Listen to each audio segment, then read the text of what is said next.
आदित्याय च सोमाय मङ्गलाय बुधाय च गुरुशुक्रशनिभ्यश्च राहवे केतवे नमः।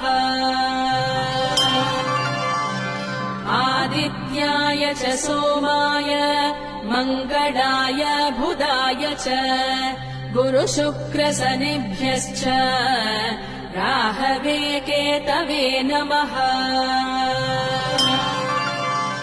आदित्याय च सोमाय मङ्गलाय बुधाय च गुरुशुक्रशनिभ्यश्च राहवे केतवे नमः।